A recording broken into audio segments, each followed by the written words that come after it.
Okay, hello, good morning, good evening, good afternoon, depending where you are.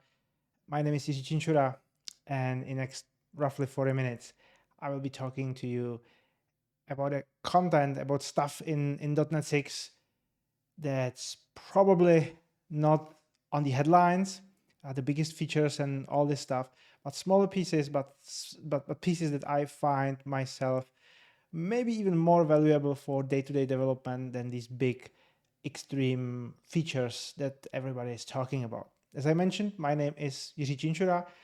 If you want to follow what I'm doing or check what I'm actually playing with and other stuff, you can check my blog on tabsoverspaces.com. You can also find other ways to contact me, social media, email, and other stuff right there. So definitely check that website out. So without any further ado, let's dive into it. You probably know that the .NET 6 is not the latest version of the .NET. It's .NET 7, and .NET is being released roughly every year, sometime in November, and each version is slightly different. I mean, slightly different. .NET 6 is so-called LTS version, which means long-term support. And the .NET 7, the latest version, is so-called STS, or Standard Term Support. The long-term support, as the name suggests, has a longer support period, support lifetime, meaning that if you are building applications on .NET 6, that means you don't have to update that often, and you will enjoy a longer support compared to the STS versions. That's also the reason why I am talking here about the .NET 6, because some of you, or maybe most of you, might decide, hey, we will go only on the LTS versions because they give us stable ground under our foot. So in my opinion, that also gives or makes sense to check the features a little bit under the cover that might not be super known from blog posts and other places where you can check these. So if I find my mouse, there it is. Let me open my Visual Studio and I will create a new project. Pretty simple stuff. I will create a console app because the console app is all I need for this one. So yeah, I don't need the top level statements, and I made a small mistake. I made it .NET 7, so let's make sure it's .NET 6. It's easy to fix. And let's jump right into it. And one thing that you've probably heard about is so-called global usings. That basically means that even though I'm calling a console write line, I don't have using system here on top of my code. And even if I put it right there, it's kind of grayed out. The Visual Studio is telling me, hey, you don't need this one. It's kind of like unused. And that basically means, hey, I know I can delete it and other stuff. And the reason why this works is because when you go into your CSproj file, there's something called implicit usings, which will enable for you the implicit usings. But let's say I don't want to use that. So let's call it disable. Shouldn't it be false or enable? I don't know. And there it is. Now it's highlighted because it's not providing the usings for me. But it's not the feature I want to talk about. What I want to talk about is that I can create a file, let's call it usings. And in this usings file, I can delete everything and type global using, for example, system. And as you can see, it's not grayed out because it's actually in place and it's active. But the system in my program file actually is grayed out because I have a global using. So especially if you are creating application that basically spends a lot of time in different namespaces and the code is layered properly, or maybe even extremely, you don't have to have a huge block of code at the end, at the beginning of the file, and you can just create file, the name does not matter, usings or whatever, where you will use the global and the using, and you will put it in there.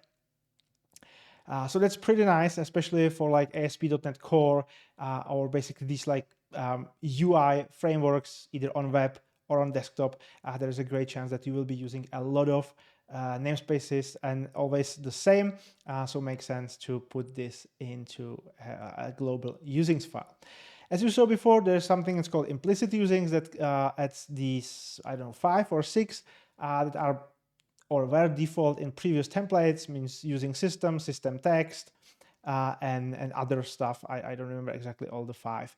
But if you don't like this kind of magic, you can disable it and put the global usings in your own file. But it's not it.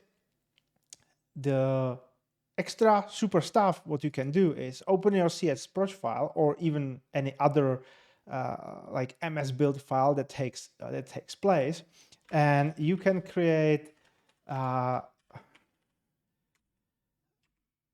using in the CS file. So for example, if I do system and save this one, I don't know whether it will sorry, what did I do?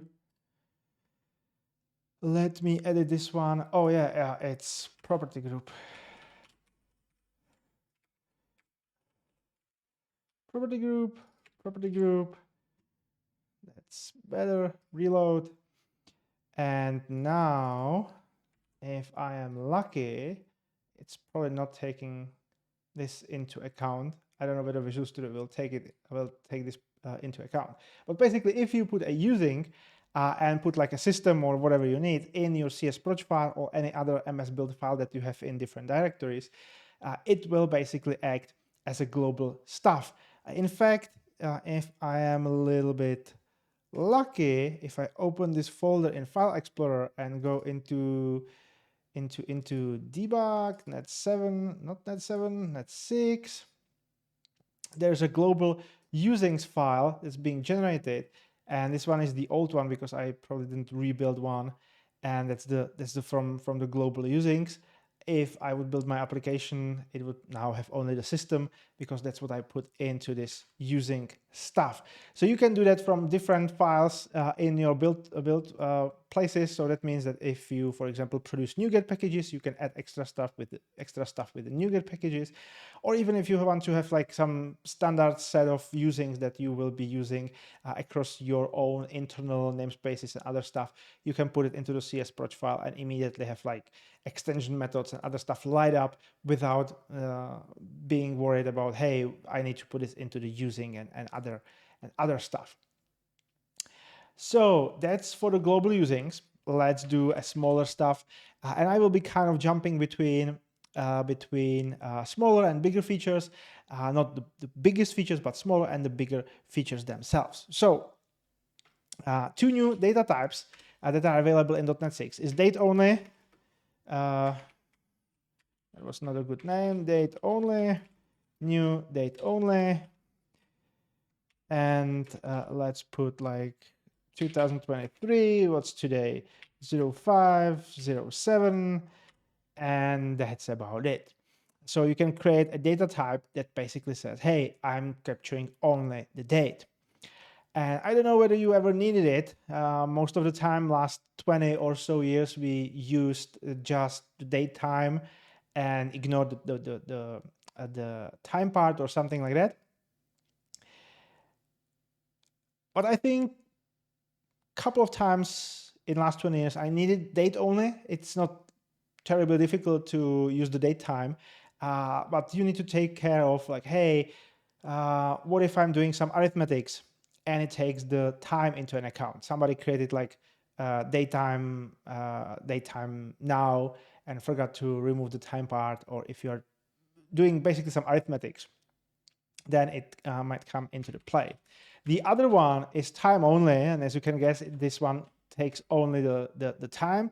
So for example, let's say it's 56, it's a little bit in the evening, and you can track time only. Again, you can do the same stuff with other data types like time span, but time span can span more than 24 hours, while time only is really only for time like on your watch, on your clock. So you can track time and date separately, especially with like Entity Framework and basically any database. There is a great chance that you might need date only or time only because you're interested only in this part, like, hey, I'm saving the birthday or date of birth for a person, then the date only is actually a great fit for this one, and you don't have to worry about the time, especially if you are computing like birthday or age or something like that. Then if you have to deal with the date, with the time, then it kind of sucks. So it's a date only, time only, small addition, but well, with .NET 6 you can finally use them. So what's next? A small one. Let's do math, because math is fun. And there's a new method called div_rem that basically gives you the division and the remainder. So let's do 10, 3, for example. And we can do the result, which would be the normal result. But as you can see, if I look at the signature of this method, this one is actually using the tuples. That basically means, hey, it gives me the quotient and the remainder immediately, and I don't have to worry about it. Obviously, there's a bunch of overloads between like integer, long, byte, and so on and so on. So depending on what data type you are using, you can use this one. I always forgot which one is the first one. Yeah.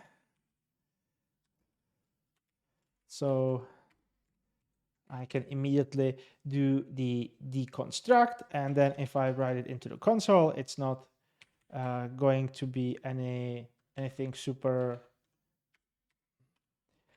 weird. So let's run it, and it gives me 3 and 1 as a remainder, because 3 times 3 is 9, and 1 is the remainder to the number 10. Pretty simple stuff. But if you are doing a lot of division and you want to also have to do the remainder, then before you had to call 2 methods or maybe create a helper one or something like that. And usually this math kind of fits together, especially for high performance scenarios. So it makes sense to have one method that gives you all the stuff that you need. So let's forget about the math and let's talk a smaller stuff. So, sorry, not smaller, bigger stuff. You probably all know the file stream. File stream is the bread and butter of working with files, and in .NET 6 it was completely rewritten, so it's a little bit faster, or it should be faster, and all the methods that you are calling should result in more or less one system call. So if you are calling like a flush or seek or something like that before this update, some of these methods resulted in multiple system calls, which is obviously costly. And again, high performance scenario, or I shouldn't say high performance, basically efficient scenarios might be not happy about for like one call, like seeking or something, having multiple system calls into the operating system kernel itself.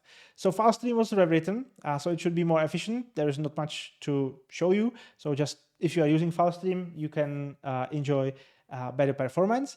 But what I want to talk about is something that's called random access.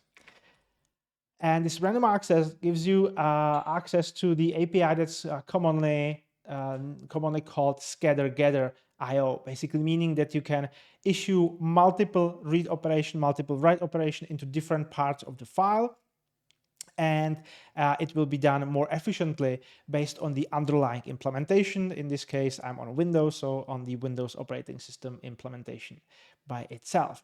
So let me show you how it works. So let me open the file stream. So new file stream. Let's give it a test.txt. What else do I need? And file mode, yeah. Create new, for example. I think there's create or open or something like that, right? Open or create. Because if I mess it up, I will run the application twice, and it would shout at me that, hey, the file already exists or something like that. And then the random access basically gives me option to read, write, or read. Does not really matter. And it wants a file handle, and it wants just a list of different buffers or one buffer to write the stuff into. So then we need save file handle. That's what I need.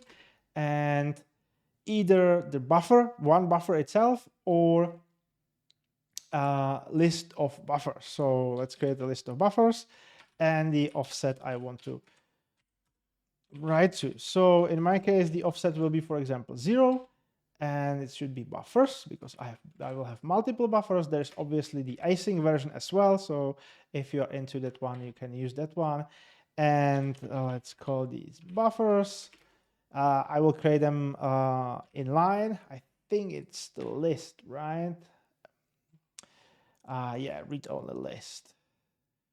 So yeah, let's create a list of read-only memory. Is it read-only memory or is it just memory? Let me check again the signature. Yeah, read-only memory. Read-only memory of bytes. There it is. And then do buffers.add. And I will do inline stuff. So for example, 1, 2, 3, 4. It's as memory. It's probably the easiest one. What is it complaining about? Yeah, it wants a read-only memory. Can I create directly read-only memory? I believe I can. Would be probably the fastest one to do it. Something is eating my shortcuts. Yep, there is directly this. So it will be easier than calling the method. So let me, from the back, jump into the front, fix the brackets. Yeah, it's complaining. Never mind. I missed that. And let's do some other stuff like 3, 4, 5, I don't know, 10. And let's do 10, 20, 30, or something like this. Doesn't really matter whether it's the same length or not. And what this will do is basically say, hey, I want to write into this file called test.txt from the offset of 0, and I want to write these 3 buffers, basically putting them one after each other from the offset 0. And the underlying implementation, especially on the operating system and on the hardware, might have a better way to handle this reading and writing. So I'm putting a bunch of these buffers with these offsets. And what I can do is issue multiple of these writes and multiple of these reads because I'm explicitly specifying the offset. Compare this to the file stream where if you are reading and writing, it always reads some bytes into the memory and then moves the position, that number of bytes forward. And that means that if you want to issue multiple reads or multiple writes, you can't because you will have basically unknown behavior. With this random access and a scatter gather IO, you might be modifying file at the beginning and the end, and it will be just fine. You just need to make sure that you are, for example, not writing into the same location over each other, or the normal stuff that you would do if you are doing some reads and writes in parallel, but that's about it. So that's really nice API, especially if you are doing a random access, random reads and random writes from different offsets of the file. This might be a really efficient way to do it compared to file stream and seeking left and right and getting into the correct position, because in this one, you don't have any position. You just say, hey, this is the offset I want to start, and just start reading or start writing, and that's about it. So that's the scatter gather IO or random access. The next one is, and I will abuse a little bit of this code. Let me grab this piece and put it in here. What I can do now is use the take method, and the take method is now able to use the how is it called, indexes and ranges, meaning that instead of saying, hey, skip the last 3 items, I can say, hey, take anything from the beginning. There's nothing at the beginning all the way to the last 3. And obviously that's the same as skip last 3. It might be a little bit more convenient to just say, hey, I know only one method that's called a take. I don't know, I don't have to worry about take last, skip last, and other ones. And just say, okay, well, just to do whatever you need to do with the indexes and the ranges. You are just using one method, and if you need to change it or other stuff, then it's pretty easy, and you just use it. So for example, if I want to skip something at the beginning, skip something at the end, normally with the normal link queue method, I would have to have two calls, like skip something at the beginning and then skip something at the end. With a new take and the ranges, I can do it with just one line of code and one argument. And it's probably a little bit easier to read, especially a little bit easier to write, because you don't have to worry about what method you are using. Just remember one, it's called take, and then just take this method and put the range that you are interested in into the argument, and that's about it. Speaking of link queue and improvements, there is another one that's called try get not enumerated count. And what this method is doing is basically trying to get a count of the items in the collection without enumerating the collection itself. So let me show you where actually is the difference. So let's call it get data, not new, it will be method. Static enumerable of bytes, because I have bytes. So let's call it get data. And I will just return this one. And this method will say, okay, I have the count or I don't. And then I can write into the console whatever I need. So let's do, what is happening with my keyboard? Or actually, what is happening with my hands? But I can blame keyboard. And if I don't have the count, then I will just write question marks. And if I'm going to run this one, it will say, hey, the count is actually 4. And that's it. We know it's 4 by its definition, because I'm returning actually something that we know how long it is. It's a list, it's an array, it's a dictionary, whatever.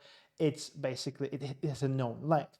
But you know that if you have an enumerable, you can go into the pure enumerator mode, meaning that there is nothing in between, no underlying data structure or something, which we can easily do using yield return.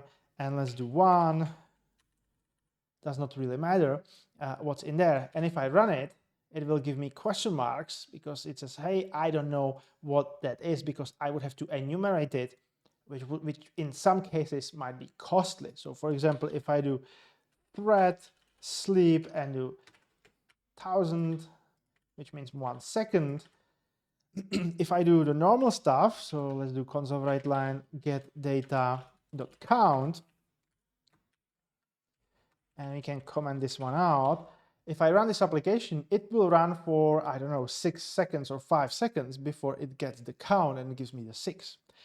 The sleep, in my case, means I might be communicating with some external code, external service, be it a database or something like that, maybe some REST API or something.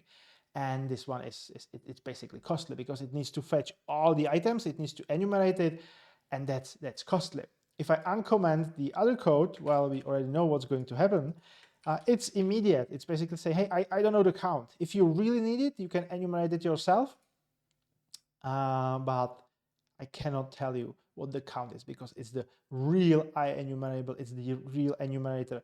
It's not like, hey, it's hiding behind some behind this interface there is a list or array or something. So basically, if you have a collection where you know how big it is, it will give you the count. If it does not know how big it is, and it would mean going through the normal enumerator, like going to for each and doing +1, +1, +1, it will just give you false. And then you know, oh, I cannot get the count, and either I have a different path in my code, or I might do the normal count, but I will know it might be, or it will be, if you are in a code path where you know in advance, it will be very costly, and I can show some dialogue or something and proceed with whatever I'm doing. So let me put a little bit of code back, because I am going to need that. Let's remove this one. This one, well, that was probably easier to do this. Let's have a data. We can remove this one, and let's do my favorite method, because over the last, I don't know, like 15 years, well, yeah, something like that. Basically, ever since the link came to be, I've wrote this method multiple times with different implementations, and it's the chunk method. And let me put a little bit more. So let's do 5, 6, 7, for example, and let's do chunks of 3.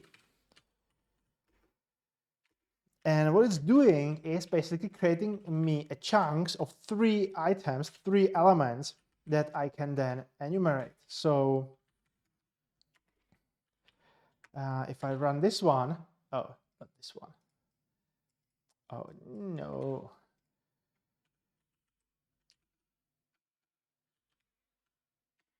Item in chunk, console write, item, and console write line. Yeah, so, well, maybe do a little bit of formatting, right? So we actually know what's there, a little bit of space. So what this method is actually giving me is giving me chunks of 3, as I mentioned. So it will give me 1, 2, 3, 4, 5, 6, and then 7, because, well, there's not enough elements left to have the chunks of 3. And I'm pretty sure every one of you wrote this method at least one time in last years, because, well, you have some list of elements and you need to do, for example, some splitting into different groups and process them in parallel or other stuff. There's a countless of examples. And I think it boils down to 2 different implementation. The first one is that you will do your own implementation of the chunk using the loops and buffering the items and then returning the items. Or you just decided, hey, I don't care. What I can do is just use the select method that will give me the index and the element itself, and I will get this one. Once I have the index, I can do the division, or actually I can do the modulo, I don't know how it's in English, and just do group by and group it by this modulo operation, and you will get the result. With the loop, it's a little bit more efficient, but obviously means you need to write, I don't know, like 20 lines of code. With the group by and the index, it's just 1 line, but it's a little bit less efficient, obviously, because the result is the same, but the way you are doing it is a little bit less efficient, because you are actually creating like what's it called, intermediate collections, and these intermediate collections, intermediate computations might be costly. Well, not anymore. Finally, in .NET 6, the chunk method is here and we can use it. Speaking of link queue, there is one extra method that has a new extra overload, and it's the zip one. Well, let me jump into this one.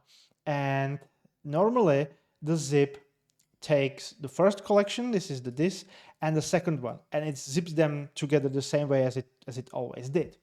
But now in .NET 6, we have zip method that takes 3 items. The first one, the second one, and the third one.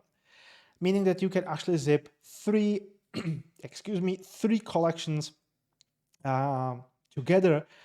And honestly, for me, I think I've needed this just a few times, and you can nest the zipping together or write your own. It's not that super difficult. But it's finally there. It's for 3. I personally never needed more than 3. I remember it was just like doing the 2 or 3, never 4. But I'm wondering whether in .NET 8, 9, 10, I don't know, there will be zip with like 4 arguments or 4 collections. That would be interesting. And where is the limit? Like, are we going to provide unlimited, or is it just like 3 is enough? I don't know. For me personally, 3 is fine, and it's definitely there. So if you ever needed it, then zip with 3 items or 3 collections is definitely there. But for me, the chunk is definitely better one. So let's talk about the new data types and new collections. There's a new stuff that's called priority queue. So let's say I'm creating saving strings, and the priority will be integer. PQ, new priority queue, and I have the priority queue. So probably, as you can guess, from the name, it's a priority queue. So it's a queue where each element has a priority, and if you are going through the queue, then obviously the top priority will get first, and then the next priority, next one. Again, not super useful. No, super useful. It is super useful. Not super difficult to implement it. There's a bunch of different implementations you can find on NuGet, or you can even implement it yourself. But it's finally nice to have priority queue available in .NET without implementing it on your own or needing an extra package. So priority queue, if I do enqueue, then I have the element. So let's do first and priority 1, for example. If I do foo and do priority 2 or 3 because I missed on the keyboard, and then do bar again with priority 1, and then I do for each and write it into the console item. Well, not for each, that's probably stupid because I have a queue, right? So let's do it this way. PQ DQ, and we know there's 3 elements, so I don't have to worry about like checking whether there's extra element or something. We will get first, let me make it a little bit bigger, first because, well, that was the first and it's the priority 1. Then I will get bar because it's priority 1. It has the highest priority, lowest number, so it's the bar. And then it will give me the foo because the foo was with the lowest priority, aka highest number. So that's about it. Priority queue, nothing super special, but it's finally there, and you don't need any extra third-party libraries or something like that. And if you need to create a public API, which is returning a priority queue or accepting a priority queue or something like that, it's finally something that's directly in the .NET, so you are not forcing some other implementations based on what's happening. Okay, let's jump into small stuff. And this one is probably a piece that I'm using the most often, or at least used most often in last year or something like that. And you will see what I'm talking about. And for example, next does not really matter. So from .NET 6, we don't have to create an instance of random and keep it somewhere and worry about, hey, is it thread safe? Should I put it into static variable? Basically have a singleton or something like that. What's going to happen if multiple threads are calling it and other stuff. So starting with .NET 6, you can use this shared property that's always there, and as the description tells you, it's thread safe, and you can just call whatever you want, like next byte, whatever you need, and you don't have to worry about creating instances and other stuff. That does not mean that you should not create instances. For example, if you need to specify your custom seed or something like that, then obviously you will create an instance of your own random. But especially for like unit tests and getting random data, well, random data in unit tests is probably not the best idea, but I'm doing it, and I'm pretty sure you are doing it, so that's fine. So if you need the random data to put to generate, you don't have to create a new instance and creating these static variables and these like magic classes that are somewhere. Just use random.shared, and you are good to go. And speaking of random, there's also a new method called nextInt64 that will give you a random number for int64. Before, believe it or not, I don't know whether you ever noticed, I noticed only a handful of times, there wasn't an implementation that would give you a int 64-bit number. You could obviously kind of work around that by using two 32-bit integer and putting them together into a 64-bit one, or whatever way you want to get a 64-bit number. But starting with .NET 6, there is the int64 version if you need a random long number. So continuing with the smaller ones, there is another one that I really like, and it's called replace line endings on the string. And as the name again suggests, it will replace the line endings, whatever line ending is there. So it will be the standard Unix, Windows, and the old Mac line endings, plus I think 2 or 3 that are defined in the Unicode, and replace them with current implementation, which means it will use environment and not exit, environment new line. So if you are doing some parsing on new lines and you have a manually hard-coded stuff, then you can basically forget about switching between this and that implementation. It will normalize it for you. Or if you want to normalize it into something else, then current implementation, like some known implementation, there's an overload that basically gives you the replacement text. For example, what I am doing is I'm sometimes using the Unix character, because it's just one character. So if you are doing some parsing, you don't have to worry about having 2 characters as the new line. And it's a little bit easier because you are only handling 1 character at a time. So a little bit easier. Pretty nice stuff. So before I finish in the code, let me show you 2 small items. And the first one is, let's call it static void foo. Let's do bool b, and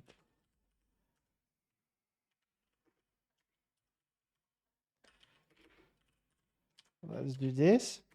So you probably know about these caller attributes that you can use: caller file path, line number, and member name. And this will give you the name of the property, name of the method, or the line number, or the name of the file. That's basically hard coded into your code. So if you are doing some usually some testing, like validation frameworks and stuff, it can give you a little bit nicer error message saying, hey, in this member name, in this property, on this line number, something failed, or other stuff. So yeah, this is the most common usage, but obviously you can use it for other stuff, like with Entity Framework Core. You can use it with the method called with call site that will basically give you tag in the query, and you can then track down what was the file, what was the line number, and so on. But I don't want to talk about these. I want to talk about caller argument expression. And caller argument expression is the attribute that basically says, hey, this, well, I'm using the nullable reference type, so let's do this, or maybe let's do this.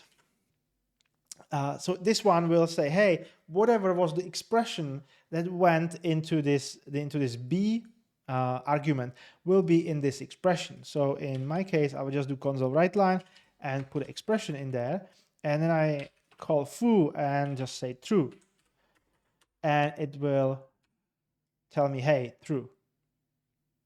Not as super interesting, but what I can do is do like 1 = 0, and it will give me 1 = 0. So this basically gives me the option to say, hey, if the bool is false, for example, then I can put into the log or into an exception the expression, and the user, or not the user, probably the developer, can immediately say, hey, this is wrong, this is the expression. It might be even a little bit easier to find it. So especially for like validation frameworks or validation methods that are doing this one, it's super handy. And the last stuff in code that I want to show you is that with .NET 6, but also with .NET 7 and even .NET 5, and it will definitely be the case with the .NET 8 and 9, and definitely new versions, there are some small little improvements left and right. And the Visual Studio, or the whole .NET ecosystem, is slowly adding so-called analyzers, which is something that you can create even yourself, that allow you to basically analyze the code and provide a better code path or alternatives for whatever you are calling. So, for example, let's call it P. If you want to have current the executable name, basically, the good old way of doing it was called get current process, not process name, main module, file name.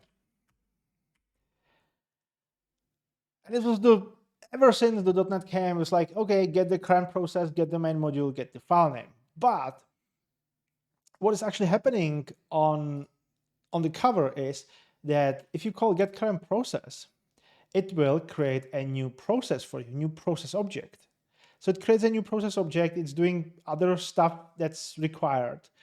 And then you will just ask this main module property and access the file name. So you don't care about other properties that are there that will be filled, like machine name or maximum working set or whatever is there. There's a bunch of these stuff like threads and synchronizing object and standard input, output.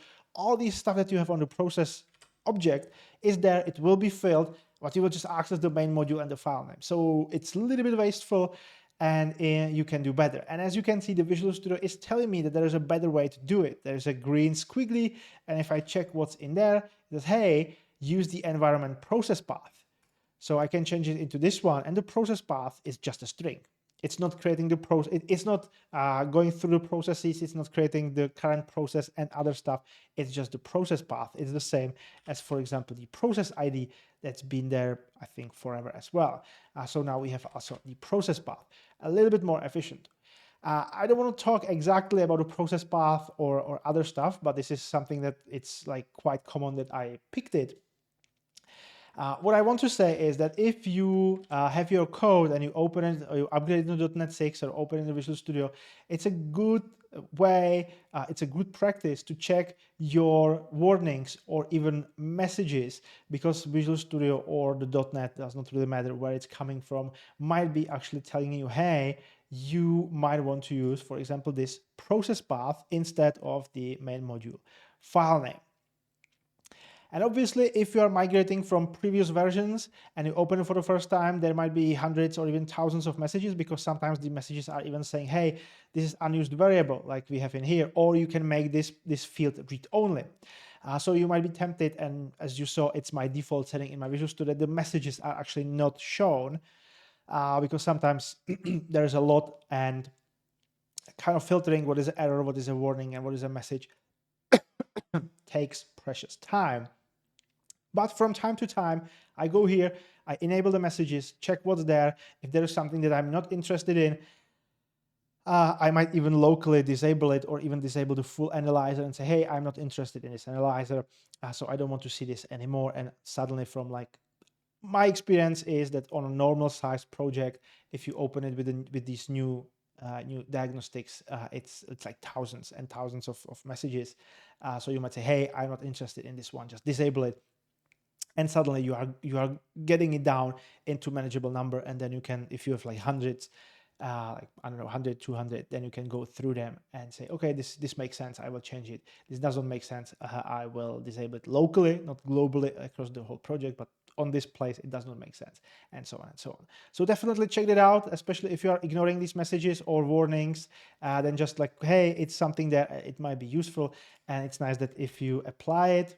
Can I apply it from this one? No, but if you apply it from the code, you can obviously say, hey, give me this on a whole solution. So especially like read-only properties or something, ordering the modifiers, because you can create like a static public. So that it's kind of weird. Usually we use public static. So it will give you the information, hey, you can change the order, as you can see, order modifiers, and again, put it in the whole solution. So it will go through the solution and make it work. So that's a smaller stuff. Sorry about the coughing. I forgot to bring my water bottle. So what's the time? Okay, I think I still have some time left. So what I want to show you is something a little bit smaller. And as you can see, or as you can know, as you probably know, there is a new feature in the C# language that was introduced in C# 9 that was called source generators.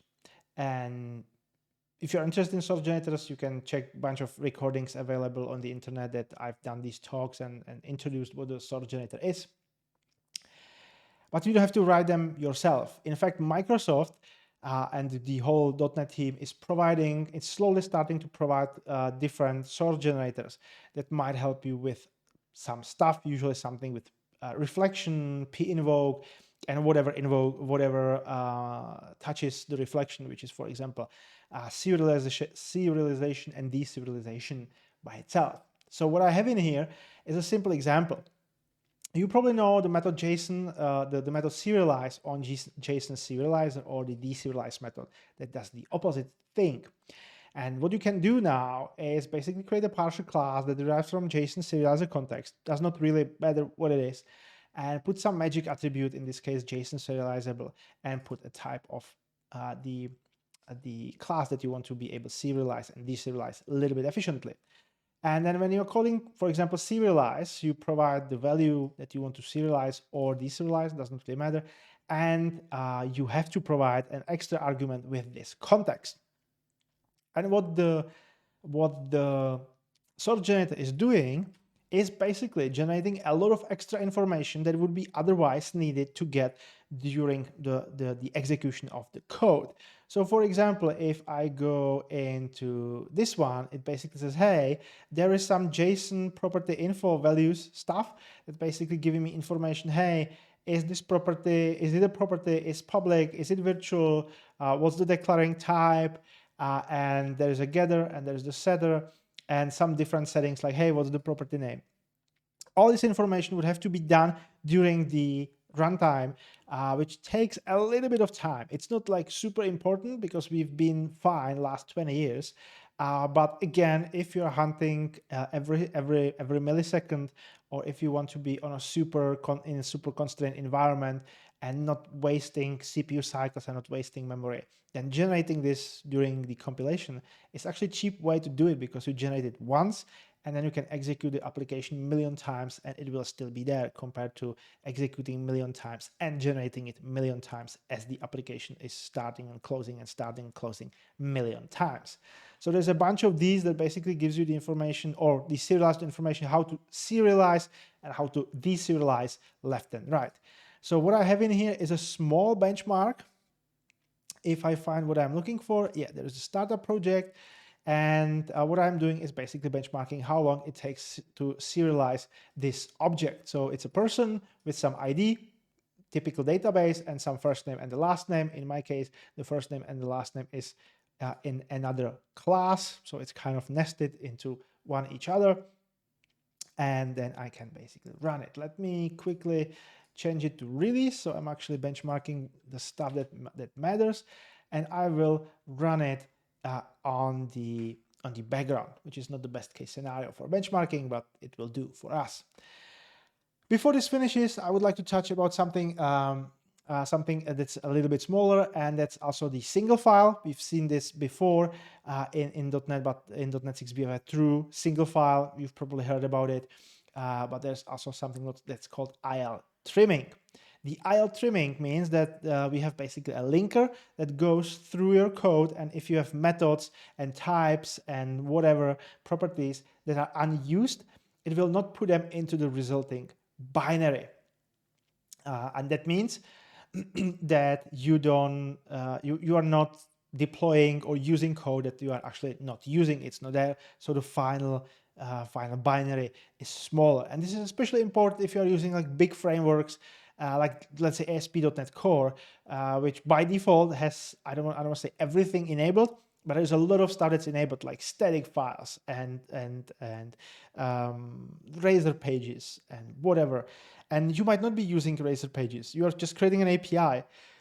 So all the code for Razor pages and static files is still there. If you do a single file, it will be included, although you are not using it. With the trimming, it will be removed, and the resulting binary will be smaller, which is faster to deploy, probably faster to start, and so on and so on. And you can tweak this one depending on what you are doing. So what you can do, I will abuse this one. You can create an item group and use trimmable assembly include and whatever, my assembly, whatever is it, and you can basically define, hey, is this trimmable or is it not? And based on that, you can turn on and off different options, and you can even go into the smaller level. So definitely give it a try. If it's something that you're interested in, having just a single executable that you can just copy and execute, and you have to worry about copying multiple files and other stuff, then give the trimming a go. And obviously definitely test your application, because if you're doing some dynamic stuff, the trimming logic might trim that away, and you might tweak your settings to say, hey, this code, although you think it's not used, it is actually used, it's used dynamically. So leave it there. So we have the result for the benchmark.net. And let me give you again the code that's being used, so you have it side by side. So the normal stuff took 300 nanoseconds to serialize and deserialize. Again, 300 nanoseconds, pretty darn fast, and it allocated 632 bytes. Again, usually, if you have something that takes 300 nanoseconds, you are not optimizing it unless you are in a like hot path or something like that. But with the generator, it took only 180 nanoseconds, which is like 60% of the time, and allocated only 288 bytes. Pretty nice improvement. And the only thing that I had to do is add an extra argument. And even if I would forget about it, it's not going to crash or anything. It's just running a little bit slower. I can fix it in next release or something. It's not super important that I forget about it. And create this like 3 lines of code. I can, well, we can claim 2 lines of code, but that's stupid. Let's say 3 lines of code, basically creating a class and applying 1 or more JSON serializable attributes on top of that. And I get like 60% or sorry, 40% speed up. 40% speed up. I wasn't sure whether it's the ratio. Anyway, I confused myself. 40% speed up and a little bit better memory efficiency. And it was really cheap, really easy. So in .NET 6, it was the JSON serialization, and in preview was the generator for regular expressions. In .NET 7, the regular expressions is also like full blown, and you can use it. So definitely keep an eye on these improvements, because they might give you performance boost without too much of hassle doing stuff, because 40% for basically nothing. And even though I might be operating in an environment where I'm not performance sensitive, the code might not be performance sensitive, it's always nice to be able to claim some performance improvements. And I don't know, if you're running in Azure, if you're running in cloud or whatever cloud, then you might say, hey, instead of 20 machines, we now need only, I don't know, 15 machines, because our code is a little bit more efficient and it cost us close to nothing to implement this one. So with that, that's all I have for you today.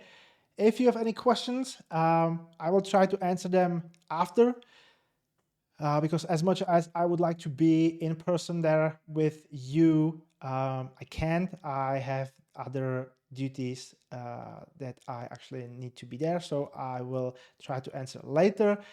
Or if you want, you can just send me an email or contact me on social media, and it will be probably faster to get my answer or get my attention to something.